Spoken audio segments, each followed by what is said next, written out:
BRS party అధినేత Kalvakuntla Chandrashekar Rao alias KCR Congress పార్టీపై సమర భేరి మోగించనున్నారా అంటే అవుననే సమాధానం వినబడతా ఉంది.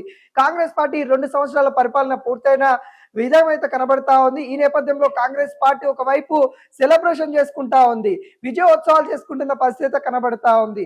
అనేక విధాలుగా కాంగ్రెస్ పార్టీ ప్రజలకి సంక్షేమ కార్యక్రమాలు అందిస్తున్నామంటూ ఇటు కాంగ్రెస్ పార్టీ ఉత్సవాలు చేసుకుంటూ ముందుకెళ్తున్న నేపథ్యంలో బీఆర్ఎస్ పార్టీ వ్యూహాలతోని ముందుకొస్తున్న నేపథ్యం అయితే కనబడతా ఉంది. బీఆర్ఎస్ పార్టీ అధినేత కేసీఆర్ బీఆర్ఎస్ పార్టీ రాష్ట్ర నాయకులతోని త్వరలో బీఆర్ఎస్ భవన్ లో అయితే మీటింగ్ ఏర్పాటు చేయనున్నట్టు కూడా క్లియర్ కట్ గా తెలుస్తా ఉంది.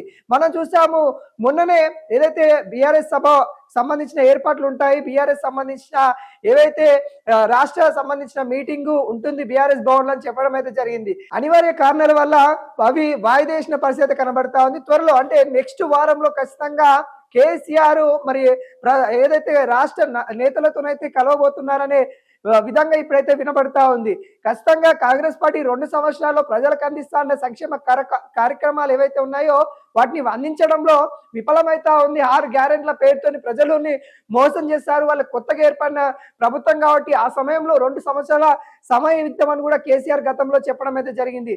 ఆ విధంగానే కేసీఆర్ 2 సంవత్సరాల సమయం ఇచ్చిన తర్వాత ఇప్పుడు వాళ్ళ పైన ఖచ్చితంగా సమర భేరి మోగించబోతా ఉన్నారు. ఎక్కడికక్కడ కాంగ్రెస్ పార్టీ అవినీతి కావచ్చు, కాంగ్రెస్ పార్టీ ప్రజల మోసం చేస్తున్న విధానాలని ఖచ్చితంగా ఖండించాలి అన్నట్టు రాష్ట్ర నాయకులతో సమావేశం ఏర్పాటు చేసుకొని వాళ్ళకి దిశానిర్దేశం చేయనున్నట్టు కూడా క్లియర్ కట్ గా తెలుస్తా ఉంది.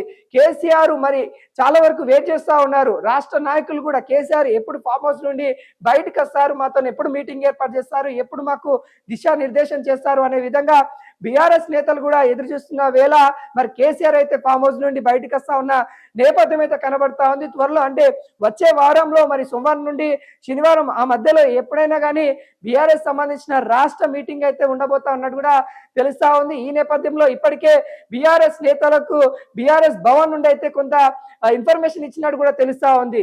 మరి కేసీఆర్ బయటికి వచ్చి మరి కాంగ్రెస్ పార్టీ పైన, కాంగ్రెస్ పార్టీ విధి విధానాల పైన ఏదైతే జలాలకు సంబంధించి ఏదైతే ఆంధ్రకి తరలించుకోబోతా ఉన్నారో ఆ జలాల సంబంధించిన కృష్ణ జలాలు కావచ్చు, అటు గోదావరి జలాలు కావచ్చు, వాటిపైన ఇటు బీఆర్ఎస్ పార్టీ ఖచ్చితంగా ఖండించాలనే నేపథ్యంలో నాయకులకైతే దిశానిర్దేశం చేయబోతా ఉన్నారు.